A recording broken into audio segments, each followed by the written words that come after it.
Professor Krell'nx stood before the assembled students of Xenoanthropology 401, his three eyes blinking in sequence as he prepared to deliver what he considered the most fascinating lecture of the semester. The auditorium, carved from living coral on the oceanic world of Thessaria Prime, hummed with the quiet anticipation of 200 eager young minds, well, mostly eager. A few were clearly nursing hangovers from the previous night's festivities. Today, Krell'nx announced, his voice resonating through his chest cavity in that peculiar way that made human speech sound like a poorly tuned violin. We examine the Terrans, a species that managed, quite spectacularly, to extinguish themselves approximately 3,000 standard cycles ago. A tentacle shot up from the third row. It belonged to Miris, a promising student who asked far too many questions for Krell'nx's comfort. Yes, Miris? Didn't they blow themselves up, Professor? Nuclear warfare and all that primitive nonsense? Krell'nx's rightmost eye twitched. A gesture his students had learned meant they were about to hear something interesting. That, my dear student, is what the initial reports suggested. However, recent archaeological expeditions have uncovered something far more intriguing. He activated the holographic display, and the room darkened. A blue-green planet materialized above their heads, rotating slowly, continents clearly visible beneath swirling white clouds. Earth, or what was left of it, anyway. The planet still existed, technically, but it was now about as inhabited as a shopping mall after closing time. The Terrans, Krell'nx continued, warming to his subject, were a paradoxical species, simultaneously brilliant and catastrophically stupid. They invented faster-than-light communication before they figured out how to stop killing each other over imaginary lines on maps.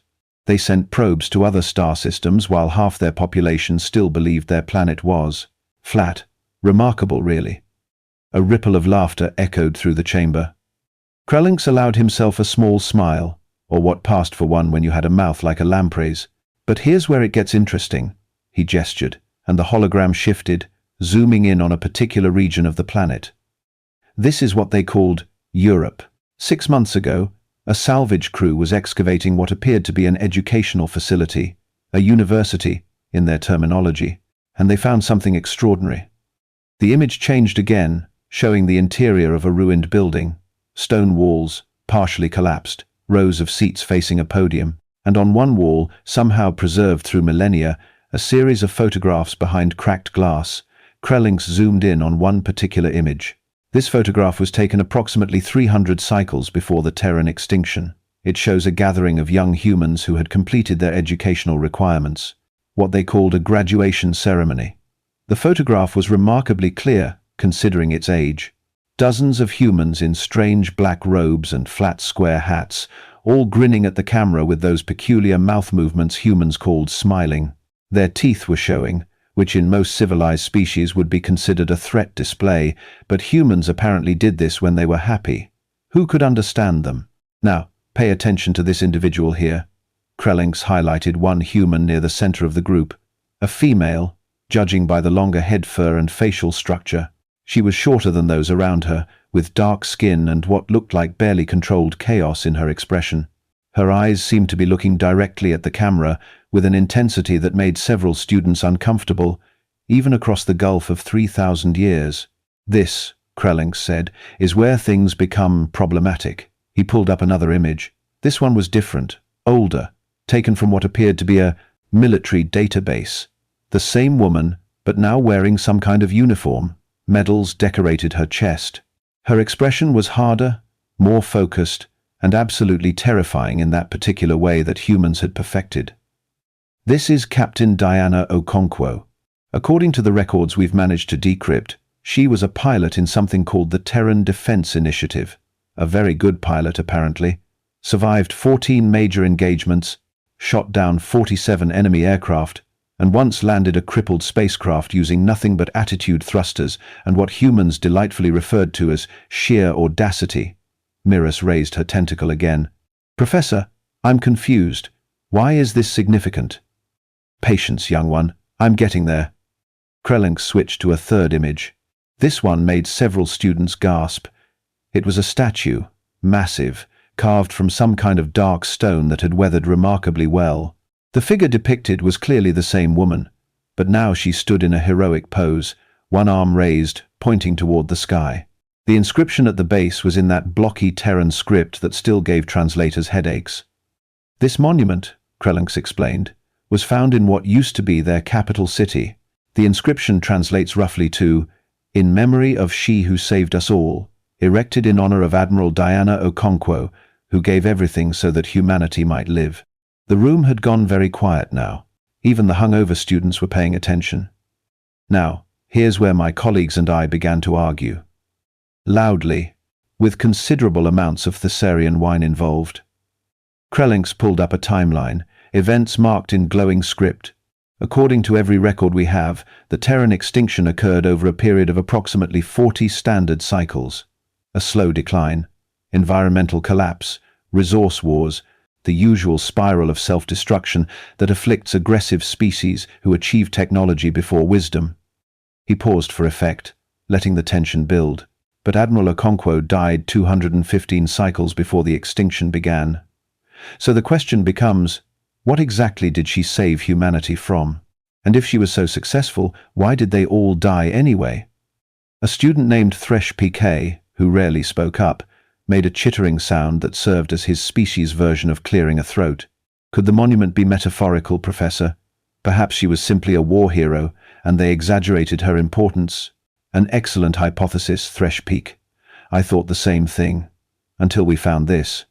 Krell'nx's manipulator appendages danced across the controls, and a new document appeared. It was heavily redacted, full of black bars where information had been deliberately removed, but enough remained to be tantalizing. This is a classified military report from something called Project Doorstep. It details a first contact scenario that occurred in the year humans called 2247. Apparently, humanity was not alone in their little corner of the galaxy. They had neighbors who, according to this report, were not particularly friendly. The temperature in the room seemed to drop several degrees. First contact scenarios gone wrong were the stuff of nightmare scenarios in xenology classes, cautionary tales about what happens when species with incompatible biology or ethics encounter each other. The report is frustratingly incomplete, Krell'nx admitted, his frustration evident in the way his chromatophores flickered through several colors. Most of the details are redacted, but we know this much. There was a conflict, a brief one apparently, lasting only 6 standard months, and at the end of it, Captain Diana Okonkwo, then aged 29, performed some action that the report describes, and I'm translating directly here, as an act of supreme sacrifice that preserved the future of the Terran species. What did she do? Miras asked, leaning forward with all her eyes fixed on the display. That, Krell'nx said, is what we don't know. The records are incomplete. The relevant data cores were deliberately destroyed. Every reference to the specific action has been removed from every archive we've found. It's as if the Terrans decided that whatever she did should be remembered, but the details should be forgotten. He brought back up the graduation photo, that young woman's face frozen in time, full of life and hope and the particular kind of reckless confidence that only young humans seem to possess. So, we're left with a mystery. A woman who graduated from university, joined the military, saved her entire species from an unknown threat, died young, and was honored with monuments and memorials. And yet, 2 centuries later, her species died anyway. Krell'nx was about to continue when something unusual happened. In the back row, a figure stood up. This was odd because Krell'nx didn't recognize her, and he prided himself on knowing all his students. She was humanoid, which wasn't that strange. Lots of species shared the basic bipedal body plan, but there was something about the way she moved, the proportions of her body, the structure of her face. She raised her hand, and when she spoke, her voice had a strange quality to it. Soft, but somehow carrying clearly across the entire auditorium. Professor Krell'nx, I have a question. Of course. And you are? My name is Diana. She said it simply, as if it were the most natural thing in the world. And I'm wondering why you're showing my graduation photo on that screen. The auditorium erupted into chaos. Students turned in their seats, appendages waving, vocalizations of shock and confusion filling the air. Krell'nx felt his respiratory spiracles seize up briefly a physiological response to extreme surprise that his species had never quite evolved past. That's impossible," he managed to say, his translator struggling to keep up with his rapid speech. "The Terrans have been extinct for 3,000 cycles. You can't possibly be." The woman who called herself Diana smiled, and it was the exact same smile from the photograph, full of mischief and something that might have been sadness. "Professor, I think we need to have a very long conversation about what actually happened to humanity, because I'm going to let you in on a secret. We're not extinct. We're just very, very good at hiding." She started walking down the steps toward the podium, and with each step, Krell'nx noticed details he had somehow missed before. The way her movements were just slightly too precise, too controlled, like someone who had extensive combat training. The way her eyes constantly scanned the room, cataloguing exits and potential threats. The small scars on her hands that spoke of a life far more dangerous than any university graduate should have experienced. "You see, Professor," Diana continued, now standing directly in front of the holographic display showing her younger self, "the problem with archaeology is that it only tells you what people wanted you to find, and humanity decided 3,000 years ago that we wanted the galaxy to think we were dead. It was safer that way." Krell'nx's brain, normally quite sharp for an academic, was struggling to process this information. But why? Why would an entire species fake their own extinction? Diana's smile faded, and her expression became something cold and hard, the same expression she wore in that military photograph. "Because, Professor, we learned something during that first contact incident you mentioned. Something that scared us so badly that we decided to disappear rather than risk facing it again." She gestured at the hologram, at the redacted report still floating above their heads. "You want to know what I did? What my sacrifice was? I'll tell you, but I need to know first, how much do you really want to understand? Because once I explain what happened, once I tell you why humanity chose extinction over existence, you're going to have to decide whether to share that information with the rest of the galaxy." The room was completely silent now.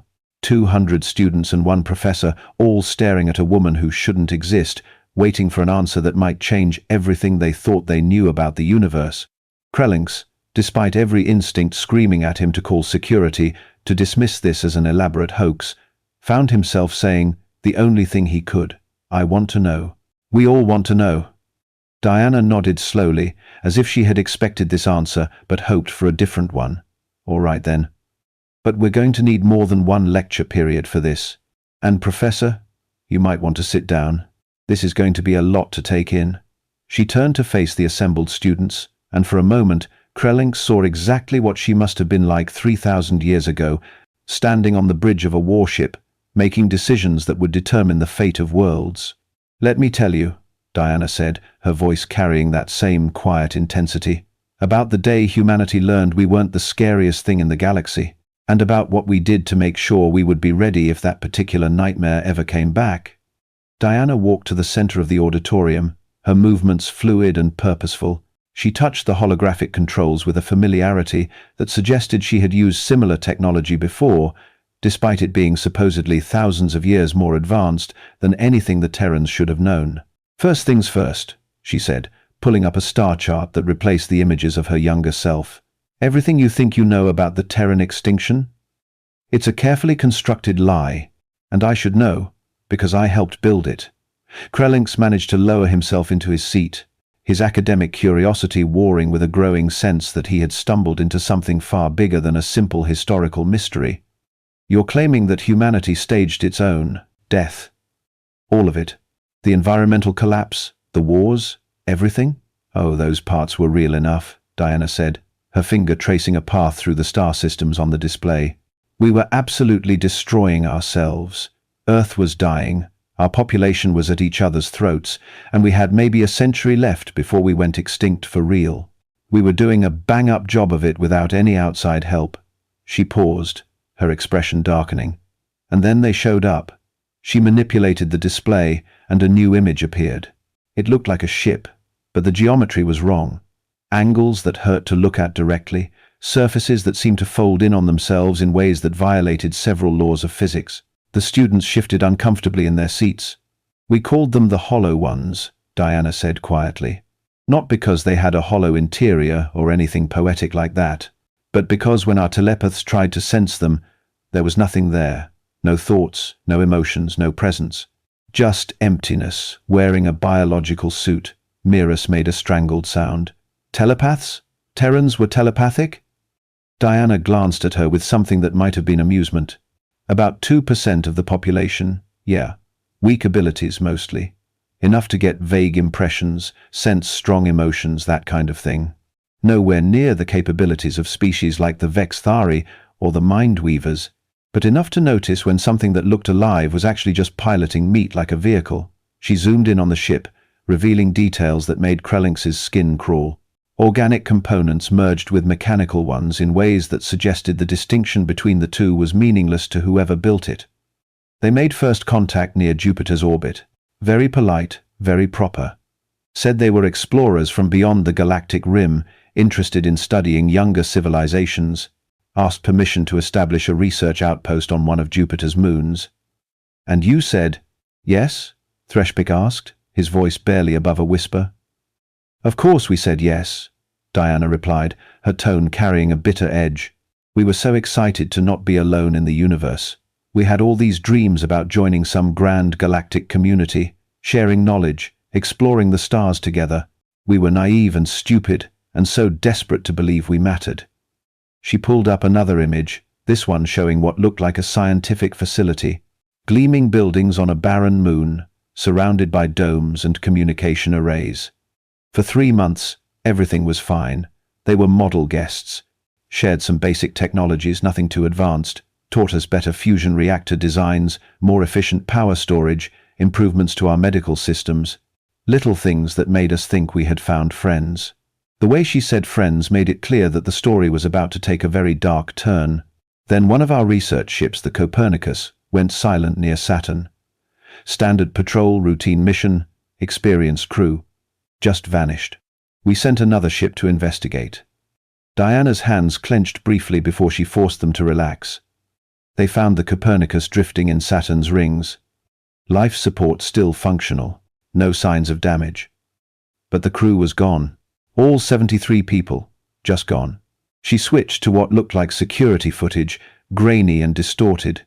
The interior of a ship, corridors empty and lit by emergency lighting. Except they weren't gone. They were still on board.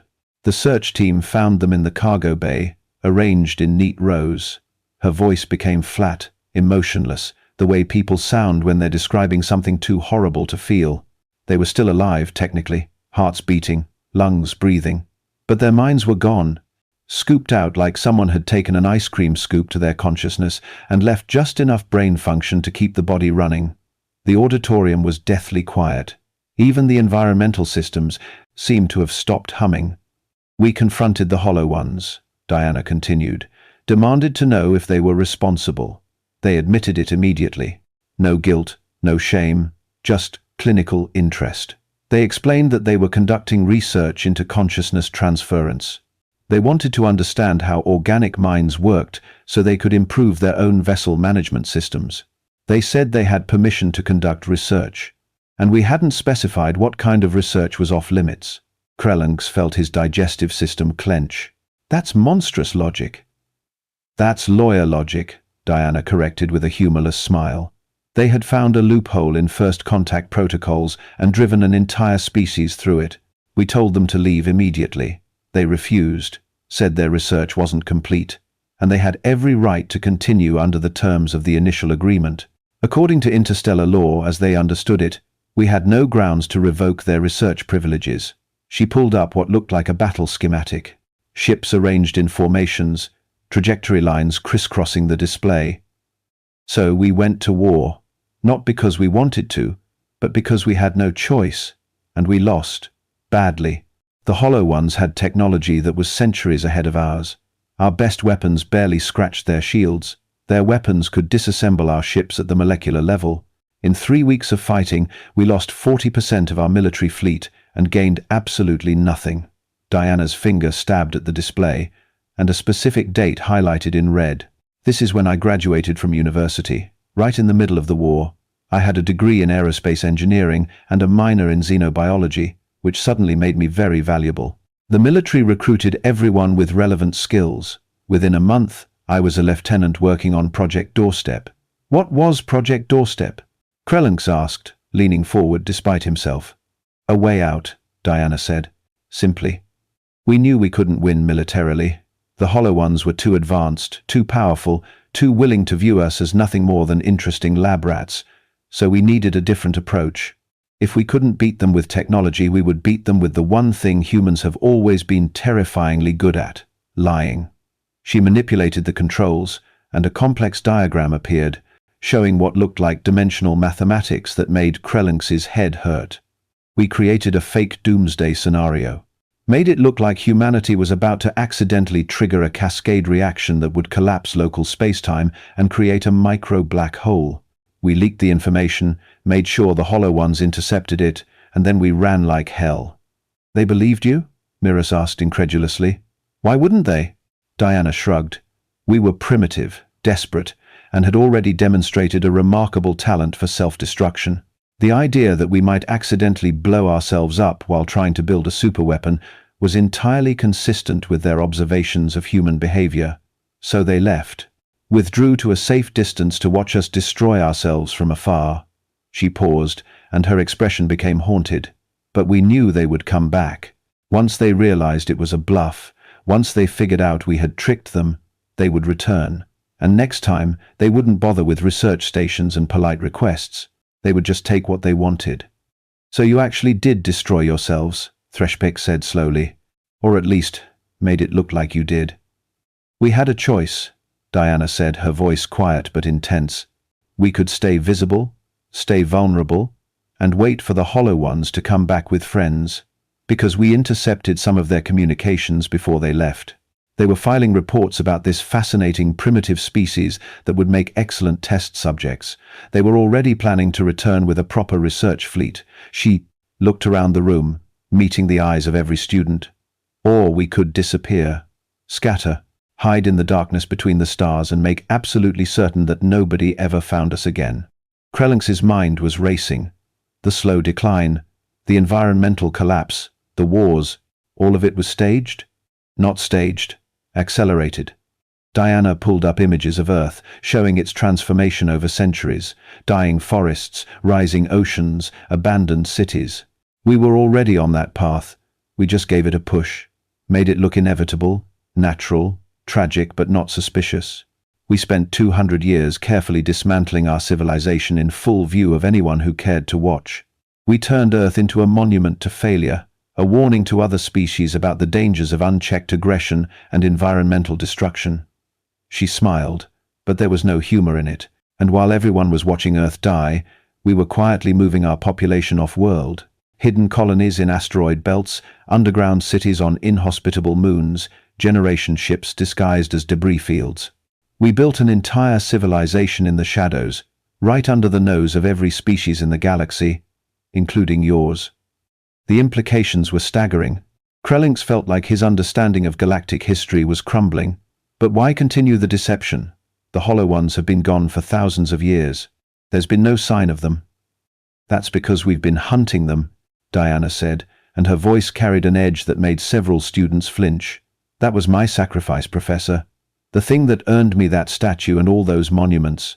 I volunteered to lead the first deep space reconnaissance mission into the regions where the Hollow Ones retreated.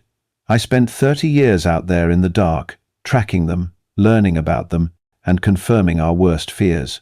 She pulled up a map that showed the galaxy from a perspective Krell'nx had never seen before, with vast regions marked in ominous red. They're not explorers, they're harvesters. They move through the galaxy, finding species that are just advanced enough to be interesting, but not advanced enough to defend themselves.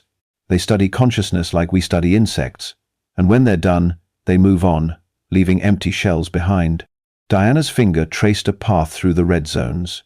We found 17 dead civilizations in 30 years. Some we recognized from ancient records, others were so thoroughly erased that we only found fragments. Archaeological remnants of species that never even made it into the galactic databases because the Hollow Ones got to them first. She turned to face Krell'nx directly. So, we made a choice. Humanity decided That we would rather be ghosts than victims. We would rather be a footnote in history than a cautionary tale. And more than that, we decided that we would dedicate ourselves to making sure what happened to us doesn't happen to anyone else. You've been protecting the galaxy, Krell'nx said, the realization hitting him like a physical blow. For 3,000 years you've been out there fighting these things, and nobody knew. Diana nodded. We've gotten pretty good at it, actually. We've learned to track the Hollow Ones, predict their movements, interfere with their research. Sometimes we evacuate populations before they arrive. Sometimes we sabotage their equipment. Sometimes, when we have no other choice, we fight. We've saved 14 civilizations that way. 14 species that got to survive and thrive and join the galactic community because humanity was there in the darkness, holding the line. She looked at her graduation photo, still hovering in the holographic display, and her expression softened slightly. That girl in the picture had dreams, Professor. She wanted to design starships, explore new worlds, maybe fall in love and have a family. Instead, she spent 3 decades in deep space, came back to Earth long enough to make her report, and set up the protocols that humanity still follows today, and then died at age 59 from accumulated radiation exposure. I'm sorry, Krell'nx said, and was surprised to find he meant it. Don't be, Diana replied. I got to save my species. I got to make sure that the Hollow Ones didn't turn humanity into their personal laboratory, and I got to set in motion a plan that has protected countless others. That's more than most people get to accomplish in one lifetime. She smiled, and this time it reached her eyes. Besides, I'm not really dead. None of us are. We just changed the definition of what it means to be alive. Miras raised a tentacle hesitantly. If you're not dead, then who are you? A clone? An AI construct? Some kind of consciousness upload? Does it matter? Diana asked gently. I have her memories, her personality, her terrible sense of humor, and her complete inability to back down from a fight. I graduated with honors in aerospace engineering 3,000 years ago, and I've been fighting the Hollow Ones in one form or another ever since. Call me whatever you want. I call myself human. She turned back to Krell'nx. So now you know the truth, Professor. Humanity isn't extinct. We're just careful. And we're going to stay careful until we're absolutely certain the Hollow Ones are no longer a threat. Which might be never, honestly. They're persistent little nightmares. Krell'nx processed this information, his academic training warring with the emotional impact of the story. Why reveal yourself now? Why tell us any of this? Diana's expression became serious. Because you were getting close, Professor. Your research, your questions, your willingness to dig deeper into the inconsistencies. We've been monitoring your work. Another few months and you would have found evidence we couldn't easily explain away. Better to control the revelation than to have you stumble into it unprepared. She gestured at the assembled students. And, because we need allies, the Hollow Ones are moving again. New patterns, new behaviors. We think they're getting ready for something big, and humanity can't fight them alone anymore. We need the rest of the galaxy to be aware, to be prepared, to be ready to defend themselves if necessary. You want us to help you, Krell'nx said slowly. I want you to help yourselves, Diana corrected. We've been protecting you for 3 millennia without asking for anything in return, but the threat is growing, and we're stretched thin. So yes, we're asking for help, not for humanity's sake, but for everyone's sake. She pulled up one final image, a real-time display of galactic space with hundreds of tiny markers scattered throughout. These are human outposts, monitoring stations, and rapid response teams. We're everywhere and nowhere, watching for signs of the Hollow Ones, ready to intervene when necessary. But there's a whole lot of galaxy, and not nearly enough of us. Diana looked around the room, making eye contact with as many students as possible. So I'm here to make you an offer. Help us watch. Help us fight. Help us make sure that what happened to those 17 dead civilizations doesn't happen to anyone else. Humanity will share everything we've learned, all our tactics and technologies, in exchange for assistance in protecting the galaxy we all share. Krell'nx stood slowly, his mind made up. This will cause chaos when it becomes public knowledge. Governments will panic, religious movements will form, conspiracy theorists will have a field day. Probably, Diana agreed. But the alternative is to let the hollow ones continue their work unimpeded until they eventually find a species they can't consume, or until they've harvested so many civilizations that the galaxy becomes a very lonely place.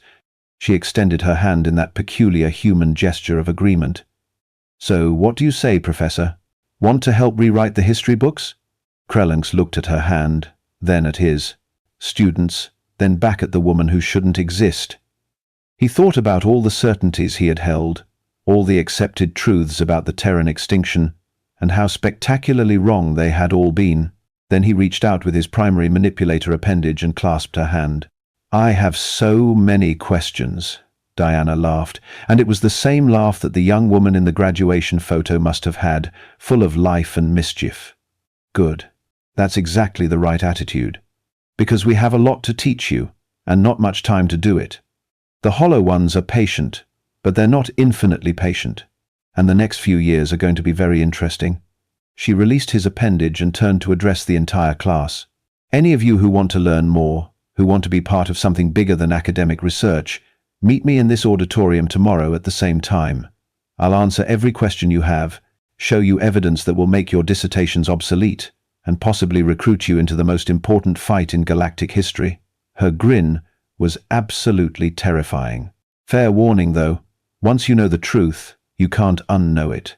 You'll spend the rest of your lives looking at shadows differently, wondering what's hiding just out of sight. It's not a comfortable way to live.